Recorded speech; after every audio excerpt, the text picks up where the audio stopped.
Puji Tuhan, saudara yang terkasih dalam Tuhan Yesus Kristus, walaupun di tahun ini kita masuk dalam rangkaian ibadah online yang cukup panjang, hampir beberapa bulan dari bulan Maret hingga bulan Desember ini, tetapi kami percaya bahwa saudara akan semakin terus dikuatkan, karena bukan tentang kami, tetapi tentang kuasa Tuhan yang terus bekerja di dalam kehidupan setiap orang yang percaya. 4 hari lagi kita akan masuk dalam perayaan Natal dan seluruh dunia merayakan Natal. Kita bersyukur bahwa Tuhan Yesus datang memberikan kehidupannya bagi kita supaya kita memiliki kehidupan yang kekal di dalam Dia sebagai orang yang percaya.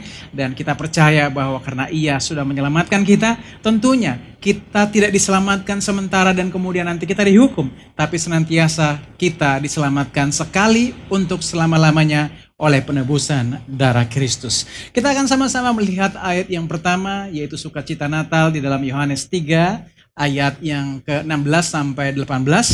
Di sini dikatakan, karena begitu besar kasih Allah akan dunia ini, sehingga Ia telah mengaruniakan anak yang tunggal, supaya setiap orang yang percaya kepadanya tidak binasa, melainkan beroleh hidup yang kekal.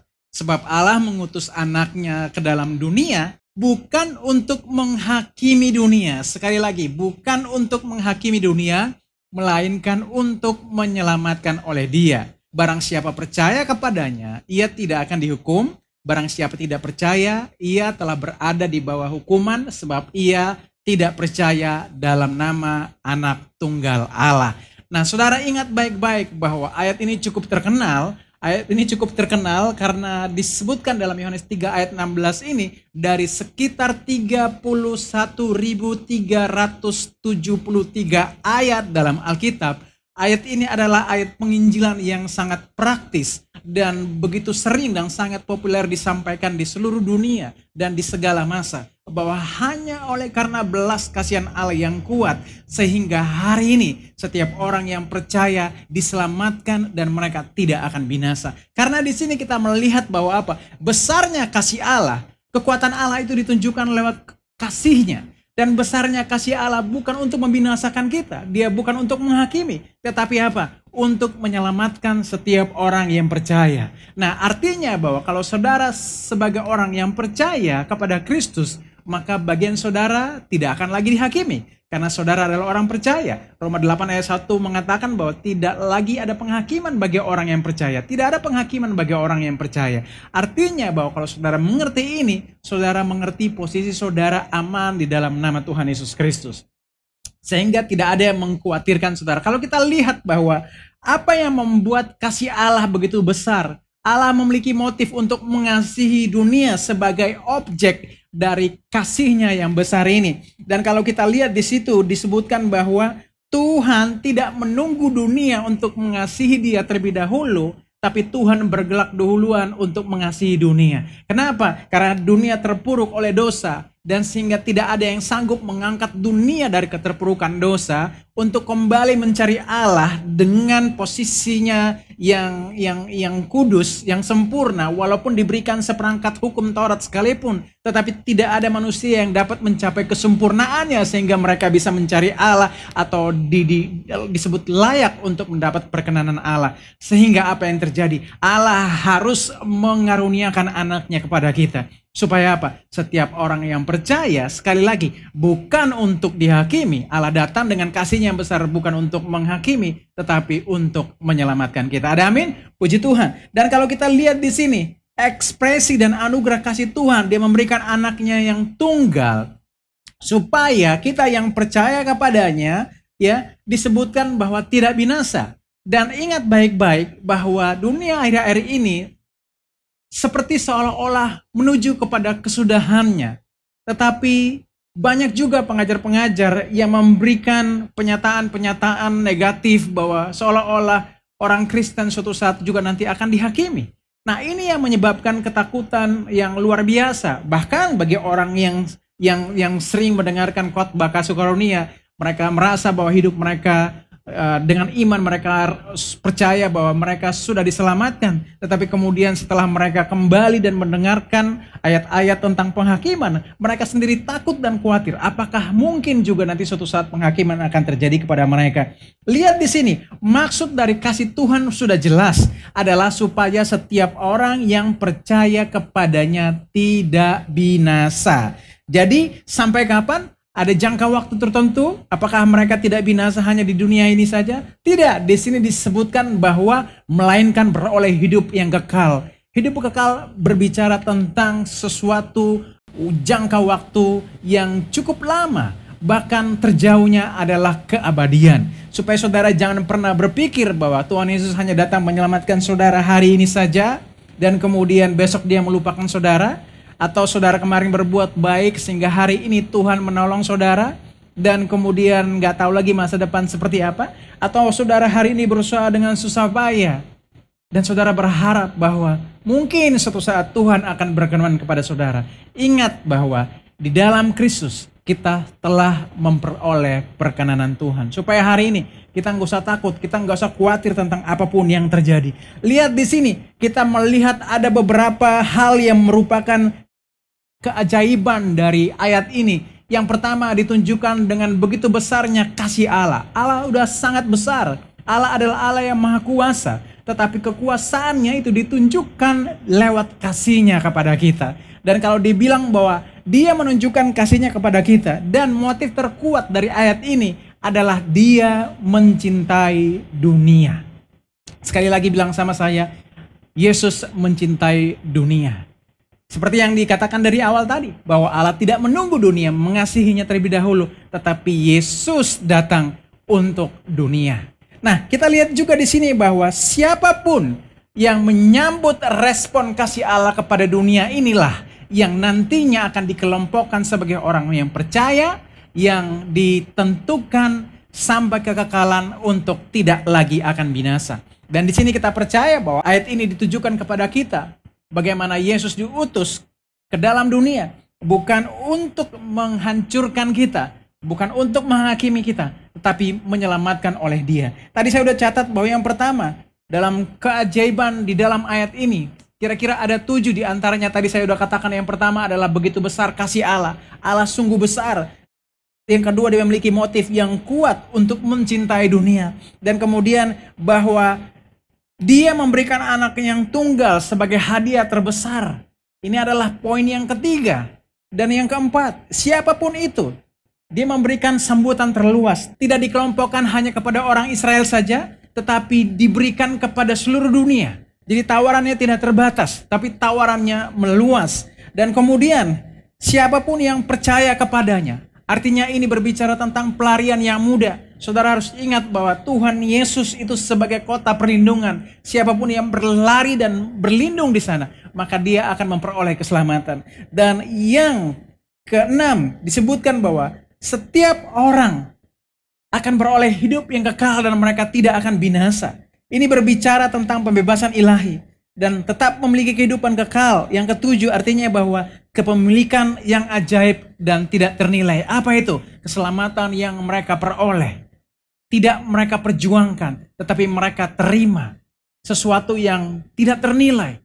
Lebih daripada apa yang sanggup mereka kerjakan dan upayakan. Dan ini nyata kasih Allah yang besar dalam hidup kita. Bahwa Tuhan mengasihi kita dengan memberikan anaknya kepada kita. Dan kalau kita perhatikan baik-baik bahwa ayat ini berbicara tentang bagaimana Tuhan Yesus berdialog dengan Nikodemus.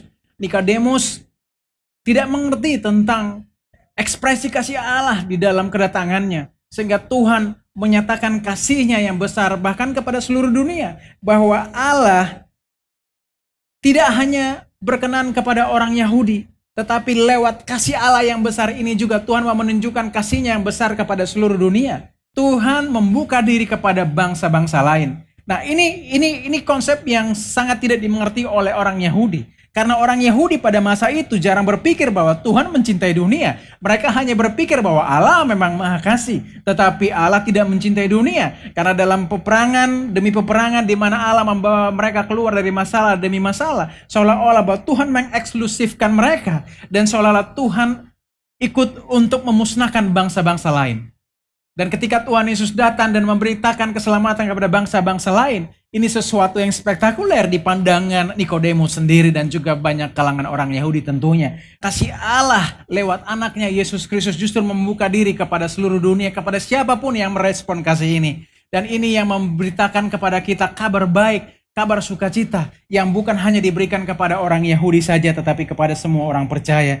Dan kasih yang revolusioner ini membuat banyak orang Yahudi tidak yakin, bahkan ketika zaman rasul-rasul. Kalau saudara lihat nanti di rumah dalam Kisah Para Rasul 11 ayat 1 sampai 18 disebutkan juga di sana bahwa Petrus sendiri bahkan berselisih pendapat tentang pembaptisan Kornelius dengan beberapa rasul dan saudara yang dari kalangan bersunat, tentang bagaimana apakah mungkin Tuhan bisa menerima orang asing, ya, Tuhan bisa menerima bangsa-bangsa lain untuk diselamatkan. Sehingga ketika Petrus menjelaskan kepada mereka bahwa dia mendapat penglihatan sampai 3 kali, dan Tuhan berkata bahwa apa yang tidak kuanggap najis jangan kau anggap najis, atau disebutkan dalam ayat yang jelas disebutkan bahwa apa yang dinyatakan halal oleh Allah tidak boleh kau nyatakan haram.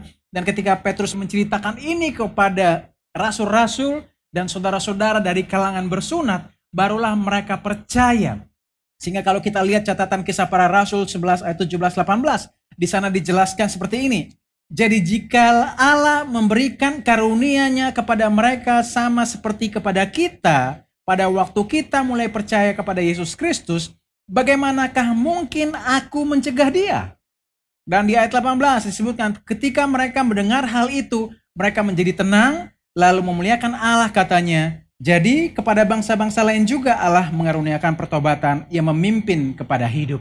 Dan di sini kita lihat dengan jelas bahwa motif Allah untuk mengasihi setiap orang yang percaya sangat cukup jelas. Dan ketika ia datang ke dunia, dia membawa misi yang kalau kita lihat di dalam Lukas 4 berkata seperti ini.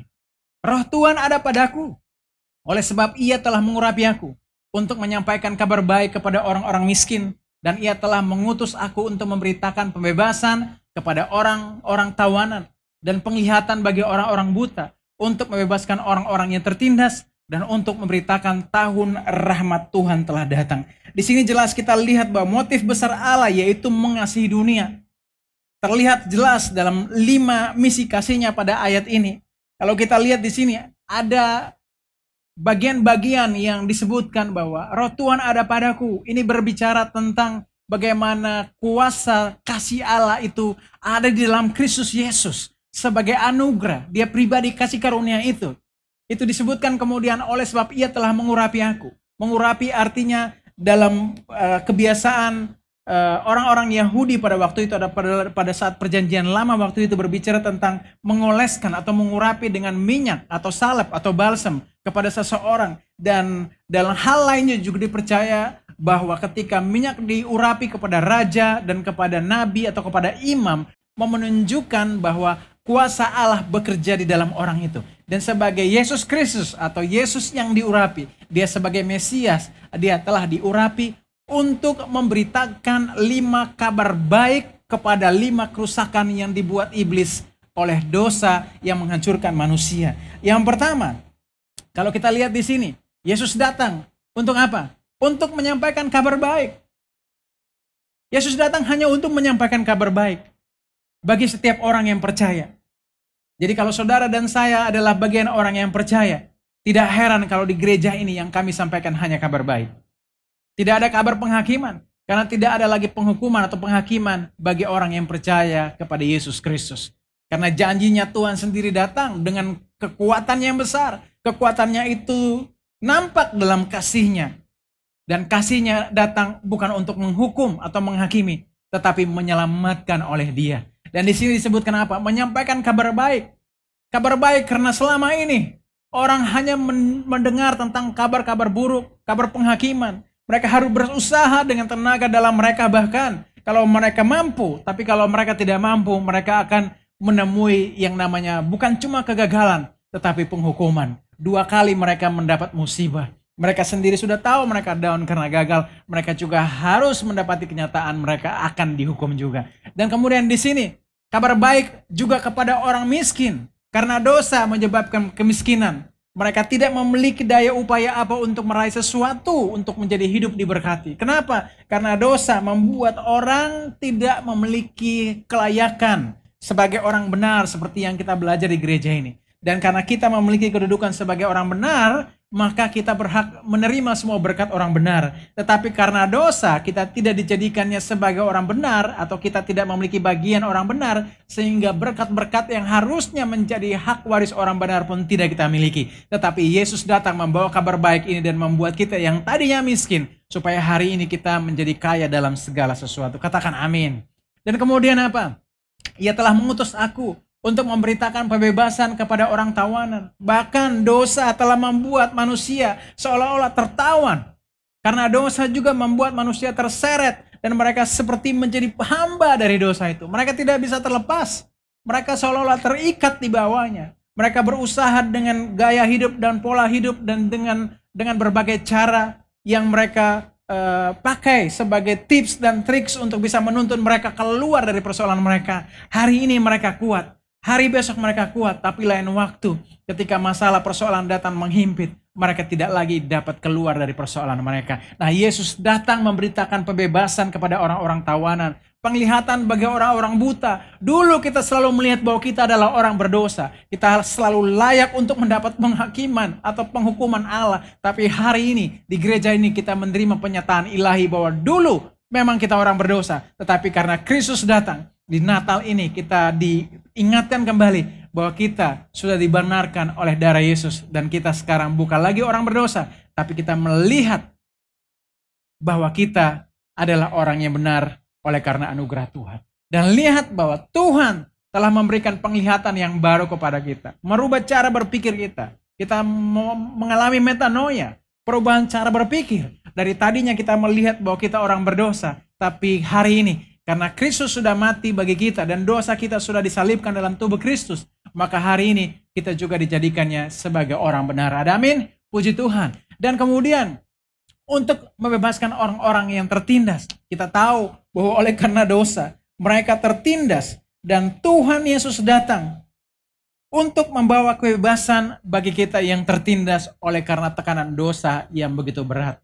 Bayangkan karena dosa, saudara mungkin tadinya orang baik tetapi kesulitan datang. Ya, saudara memang tadinya sebelumnya suka menolong, tapi kemudian kesulitan datang karena dosa membuat saudara miskin. Dan setelah saudara miskin, saudara berhutang. Banyak orang tidak percaya sama saudara. Saudara yang tadinya dipuja-puji sebagai orang baik dan kemudian dikata-katai dan difitnah. Dan bahkan saudara juga akhirnya menelan semua pil pahit itu. Dan kemudian itu seolah menindas saudara. Dan saudara tidak bisa bangkit lagi. Karena apa? Saudara sendiri tidak punya resource untuk bangkit. Dan di sekeliling saudara pun orang yang tadi berkata baik kepada saudara hari ini bangkit untuk membenci saudara. Karena apa yang saudara perbuat masa lalu dan masa ini sangat berbeda. Tetapi Tuhan Yesus datang untuk melepaskan orang-orang yang tertindas. Dan apa yang disebutkan terakhir disebut untuk memberitakan tahun rahmat Tuhan telah datang. Nah, kalau kita lihat di sini, Tuhan Yesus mengutip firman Tuhan di dalam Yesaya 61 ayat 1 dan 2.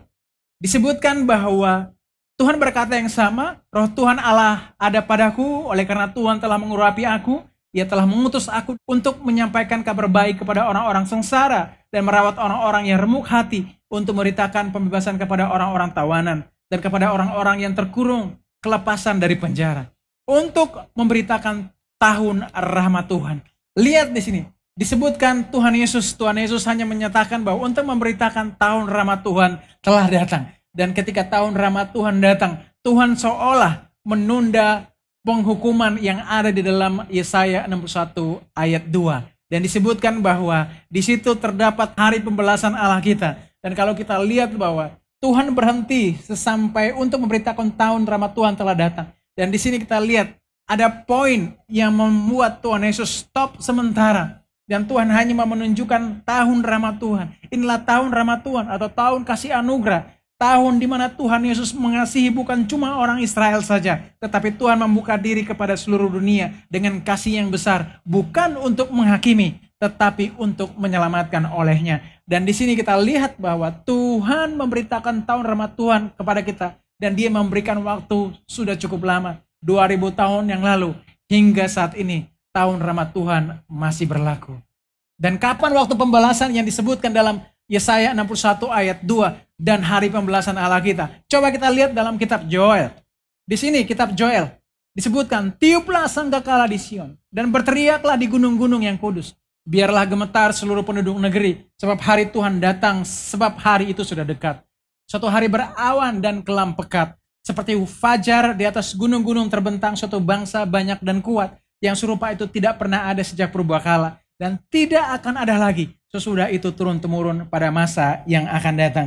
Di sini sudah sangat jelas bahwa hari penghakiman terakhir digambarkan tentang bagaimana sangkakala ditiup. Beberapa hari terakhir ini saya sempat menerima broadcast message WA yang menggambarkan tentang bahwa ini tahun-tahun ini adalah tahun di mana pandemi ini hampir 1 tahun. Jadi mereka menggambarkan bahwa tahun 2020 sebagai tahun simulasi persiapan menghadapi akhir zaman. Karena tahun 2020 hanya disebutkan Januari dan Februari. Maret dan kesini-sininya itu hanya tentang bagaimana simulasi akhir zaman. Dan seolah-olah bahwa dunia ini sampai kepada ujung akhirnya. Dan mulai muncul beberapa pertanyaan-pertanyaan ataupun gambaran dan juga pernyataan beberapa orang bahwa nanti suatu saat kalau sangkakala berbunyi, apakah saudara akan diangkat atau tidak gitu. Dan kemudian mereka nakut-nakuti jemaat bahwa suatu saat hari penghakiman kita akan dihakimi oleh Tuhan. Bayangkan, katanya kabar baik. Bagaimana seseorang bisa datang kepada saudara dan berkata, "Hei, saya punya kabar baik bagimu, bahwa suatu saat di akhir zaman, saudara dan saya akan dihakimi karena perbuatan kita." Itu bukan kabar baik. Nggak usah diberitakan pun kita sudah tahu bahwa tanpa Kristus kita akan mengalami kesialan.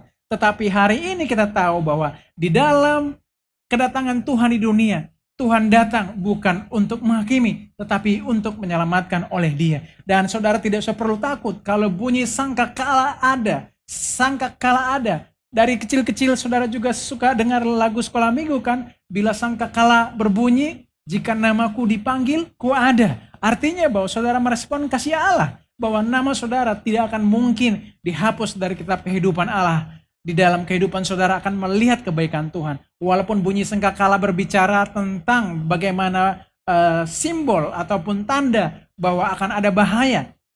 Tetapi bagi saudara dan saya yang percaya, tanda sangkakala berbicara tentang pembebasan saudara seutuhnya dalam Kristus.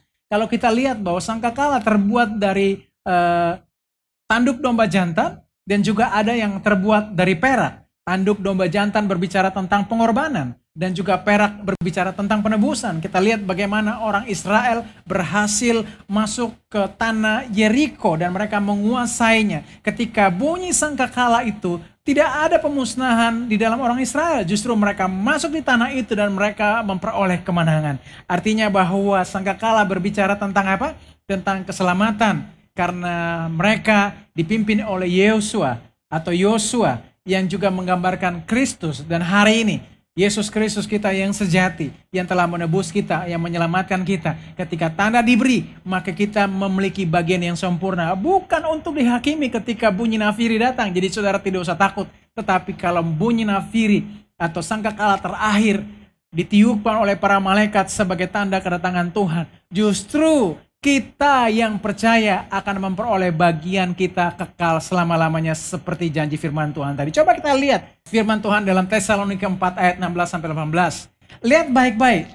Tanda di sini adalah, kalau kita lihat di Yoel, adalah tanda penghakiman di akhir zaman. Tetapi sangkakala yang sama merupakan penghakiman bagi dunia yang tidak menerima Yesus atau menolak Kristus dan rancangan keselamatan dan kasih karunia-Nya, tetapi bagi kita yang percaya, ayat ini menjadi bagian kita selama-lamanya. Coba kita lihat. Sebab pada waktu tanda diberi, ya, yaitu pada waktu penghulu malaikat berseru dan sangkakala Allah berbunyi, maka Tuhan sendiri akan turun dari sorga dan mereka yang mati dalam Kristus akan lebih dahulu apa? Bangkit. Sesudah itu, kita yang hidup, yang masih tinggal, akan diangkat bersama-sama dengan mereka dalam awan menyongsong Tuhan di angkasa.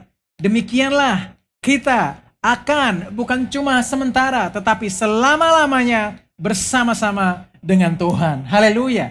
Lihat di sini adalah hari penghakiman bagi dunia.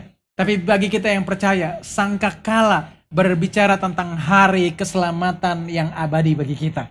Ini wujud nyata bahwa ketika sangkakala berbunyi bagi dunia penghakiman, tapi bagi orang yang percaya akan diselamatkan oleh Tuhan. Supaya tergenapi janji Tuhan dalam Yohanes 3 ayat 16. Ia datang ke dunia bukan untuk menghakimi tetapi untuk menyelamatkan olehnya. Dan berbicara tentang sangkakala bukan untuk menakuti-nakuti saudara. Sangkakala berbicara tentang kabar baik bagi saudara dan saya. Kalau kita lihat ayat 18, di sana disebutkan, karena itu takut-takutilah satu sama lain tentang bunyi sangkakala, bahwa nanti kalau bunyi sangkakala nama lu nggak ada, terus nanti misalnya nggak ada, nanti dihukum, atau nanti di akhir zaman kamu akan ditimbang lagi dosanya. Tetapi di sini disebutkan, karena itu apa? Sama-sama kita baca, hiburkanlah seorang akan yang lain dengan perkataan-perkataan ini. Apa yang disebutkan hiburkan? Bahwa kalau bunyi sangkakala, ayat 17, sesudah itu kita yang hidup yang masih tinggal akan diangkat bersama-sama dengan mereka dalam awan menyongsong Tuhan di angkasa.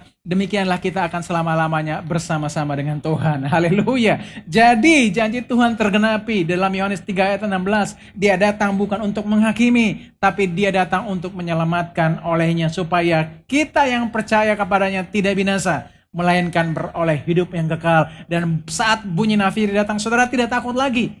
Karena apa? Bunyi nafiri bukan saudara dihakimi, tapi bunyi nafiri adalah tahun di mana saudara juga dibebaskan dan mendapat bagian dalam Kristus selama-lamanya. 4 hari lagi kita akan masuk pada perayaan Natal. Kita akan melihat bagaimana ekspresi kasih Tuhan sudah dinyatakan lewat kehadiran anaknya bagi kita. Supaya kita memiliki pengharapan yang teguh dalam hidup kita. Mungkin memasuki Natal, kita memiliki pergumulan yang besar dan berat. Kita melihat bahwa persoalan begitu menghimpit. Banyak orang yang di PHK, banyak orang tidak memiliki pengharapan karena usaha bisnis mereka jadi kacau balau. Mereka seolah-olah frustrasi dengan keadaan dunia yang membuat mereka sudah bingung. Jangankan hari Natal, hari-hari lain juga mereka buruk, apalagi hari Natal. Di saat momen-momen spesial, harusnya mereka biasanya merayakan dengan sukacita, karena mungkin mereka punya sesuatu untuk menjadi momen bahagia bersama keluarga mereka, bisa jalan-jalan atau membelikan sesuatu. Tapi tahun ini tahun yang berbeda. Tetapi ingat baik-baik, Tuhan Yesus datang untuk bukan hanya menyelamatkan kita, tapi dia juga menyembuhkan kita. Dia juga menyediakan segala sesuatu yang kita perlukan. Supaya kita tidak pernah lagi takut dan khawatir. Natal mau menunjukkan kasih ekspresi Allah yang besar dalam kita. Bahwa hidup kita berkemenangan di dalam dia. Kita lihat berita Natal. Di dalam Yesaya 9 ayat 5. Ini juga merupakan berita yang sangat sering diperdengarkan ketika Natal tiba. Mau menunjukkan bahwa seorang anak telah lahir untuk kita. Seorang putra telah diberikan untuk kita. Lambang pemerintahan ada di atas bahunya. Dan namanya disebutkan orang, penasehat ajaib, Allah yang perkasa, Bapa yang kekal, Raja damai. Apa yang bisa kita pelajari dari firman Tuhan ini? Bahwa hari ini kita diingatkan bahwa Natal mengingatkan kepada kita bahwa Tuhan telah memberikan kita anugerahnya yang besar. Seorang anak telah lahir dan dianugerahkan bagi kita. Anugerah ini untuk menyelamatkan kita. Dan bukan untuk menghakimi kita. Dan kekuatannya terletak di dalam kasihnya. Yaitu kekuatan kasihnya. Sekali lagi untuk menyelamatkan kita. Dan bukan untuk menghakimi. Kalau kita lihat ada beberapa hal predikat Yesus di sini. Menunjukkan kepada kita supaya kemanapun kita berada melangkah. Kita tidak usah takut dan khawatir. Tentang apapun yang terjadi dalam hidup kita. Karena Tuhan yang memelihara kita. Dia disebut sebagai penasehat ajaib. Jika hari ini saudara bingung dengan keadaan saudara, saudara sudah mencoba untuk berdiskusi bahkan dengan pendeta sekalipun, orang yang pintar dan ahli dan expert di bagiannya sekalipun, tapi saudara nggak memiliki jawaban. Ingat bahwa saudara masih punya Yesus. Yesus yang selalu memberikan saudara jalan keluar. Dia adalah penasehat ajaib. Dia akan menuntun saudara lewat firman-Nya, lewat roh-Nya kepada saudara untuk melewati setiap masalah kehidupan dalam hidup saudara. Supaya saudara akan melihat kebaikan dan kasih Tuhan. Karena dia akan menuntun saudara kepada segala kebenaran. Seperti saudara tahu, ketika saudara mengerti posisi saudara sebagai orang benar, maka saudara akan melihat kebenaran Allah yang sesungguhnya yang telah disediakan bagi orang yang percaya. Supaya kita juga mengerti bahwa kita memiliki Allah yang perkasa. Allah yang perkasa. Keperkasaan Allah ditunjukkan lewat kasih-Nya. Kalau kasihnya dibuktikan dengan dia memberikan anaknya kepada kita, terlebih lagi apapun yang kita butuhkan, kecil besar dalam setiap hidup kita, dia juga akan menyuplai bagi kita. Masalahnya, mungkin kita mengalami penyakit yang cukup berat. Ingat bahwa Allah kita adalah Allah yang perkasa. Dia sanggup untuk menghancurkan dan juga mengutuk segala sel-sel penyakitnya dalam tubuh kita. Supaya hari itu di mana kita berseru, kita diselamatkan karena kita memiliki Allah yang perkasa. Kita juga memiliki Dia sebagai Bapa yang kekal. Bapa yang hari ini menolong kita, selama-lamanya menolong kita. Sama seperti janjinya dalam Yohanes 3 ayat 16 tadi. Dan kita temukan di dalam Tesalonika tadi, bahwa sampai kesudahannya, Dia adalah Allah yang kekal yang juga menentukan kita dalam kekekalan. Supaya kita menerima bagian yang sempurna di dalam anaknya Yesus Kristus. Dan Dia adalah Bapa yang kekal. Artinya bahwa Dia tidak hanya menjanjikan saudara untuk ditemani atau di parenting dalam satu hal saja. Tetapi Dia yang menyupport atau mengasihi semua yang kita butuhkan sepanjang hidup kita. Bukan hanya di saat musim-musim yang baik ataupun di tahun-tahun yang buruk. Bukan hanya pada saat waktu siang ketika kita bahagia, tetapi saat malam ketika musibah atau masalah datang, Tuhan meninggalkan kita. Tuhan tidak pernah meninggalkan kita. Ingat bahwa ketika murid-murid Yesus ada di tengah gelombang laut Tiberau yang begitu mengamuk di saat malam gelap sekalipun, Yesus datang dan melakukan mujizat bagi mereka. Artinya bahwa Dia Allah yang kekal. Dia tidak pernah berhenti dalam satu titik. Tetapi sampai kekekalan Dia terus melakukan mujizatnya. Dan Dia tidak pernah sekalipun meninggalkan kita. Dan disebutkan apa? Dia adalah Raja Damai. Ketika Dia disebut Raja Damai, artinya Dia memberikan damai sejahtera atau salomnya yang kekal dalam kita. Kasih karunia yang Dia anugerahkan kepada kita. Supaya kita memiliki ketenangan jiwa. Tidak takut menghadapi apapun. Karena Tuhan yang berperang ganti kita. Dan kita melihat dunia dengan segala masalahnya. Kita tidak khawatir, tidak takut, tidak bimbang, tidak ragu. Karena hari ini kita percaya. Di saat Natal kita diingatkan bahwa kita memiliki Bapa yang merupakan penasehat ajaib. Dia juga adalah Allah yang perkasa. Dia juga adalah Bapa yang kekal. Dan Dia juga adalah Raja Damai. Kalau kita adalah anak-anaknya dan kita percaya bahwa Yesus adalah Rajanya, maka Raja Damai akan menyuplai semua kedamaian di dalam hati kita. Supaya ketika kita menjaga hati kita, Tuhan yang akan menyelesaikan segala sesuatu yang ada di hadapan kita. Natal berbicara tentang sukacita Natal. Kelahiran Raja Damai. Kalau kita mau dipimpin oleh Raja Damai, saya percaya hidup kita akan penuh damai sejahtera. Kita tidak gelisah, tidak takut. Karena Tuhan yang menyediakan apa yang kita perlukan. Karena dalam kasih karunia-Nya berlimpah kasih-Nya yang besar. Supaya di saat Natal kita tidak lagi melihat tentang kekurangan kita. Tapi kita melihat betapa besar dan dahsyatnya Allah kita. Yang oleh karena kekuatan kasih-Nya datang ke dunia. Bukan untuk menghakimi kita. Tapi menyelamatkan olehnya. Haleluya. Selamat menyongsong Natal. Tuhan Yesus memberkati. Kita berdoa. Bapa dalam surga, terima kasih Tuhan untuk firman-Mu. Kami menerima kebenaran bahwa Yesus datang bukan untuk menghakimi dunia, tetapi menyelamatkan olehnya. Menyelamatkan bukan hanya di dalam momen-momen tertentu saja, tapi menyelamatkan dalam durasi kekekalan, yaitu ujungnya keabadian. Kami bersyukur kepada Tuhan karena kasih-Mu yang besar dan ajaib. Engkau datang ke dunia untuk menebus kami, membebaskan kami dari kerusakan dosa yang menyebabkan kami jauh dan tidak layak untuk mendapat di Engkau di tahta-Mu yang maha kudus. Tapi Engkau meninggalkan semuanya, Engkau mengosongkan diri dan mau menjadi sama seperti kami. Dan Engkau menyelamatkan kami dengan kasih-Mu yang besar. Engkau datang untuk memberitakan kabar baik, memberitakan kelepasan kepada orang miskin, kepada orang tertindas, kepada orang buta. Bahwa tahun rahmat Tuhan sudah datang. Dan kami terus-menerus menyampaikan kabar baik ini. Karena kabar baiklah atau Injil adalah kekuatan Allah yang menyelamatkan. Dan kami percaya Tuhan, setiap siapapun yang mendengarkan firman Tuhan di saat ini, mereka yang sakit, mereka disembuhkan di dalam nama Tuhan Yesus Kristus. Mereka yang berbeban berat, diangkat bebannya dalam nama Yesus. Mereka yang sudah putus asa diberikan pengharapan yang baru. Karena Tuhan datang memberikan penghiburan bagi mereka lewat kabar baik bahwa Tuhan Yesus datang bukan untuk menghakimi mereka, tetapi menyelamatkan mereka dan mengaruniakan hidup anaknya. Supaya sebagaimana keadaan anaknya di sorga sehat, demikian pun keadaan kami di bumi sehat. Sebagaimana keadaan Yesus di sorga mulia, demikian juga kami mulia. Dan sebagaimana keadaan Yesus di sorga penuh damai sejahtera, penuh sukacita dan damai sejahtera, keadaan kami pun sama seperti keadaan Yesus di sorga.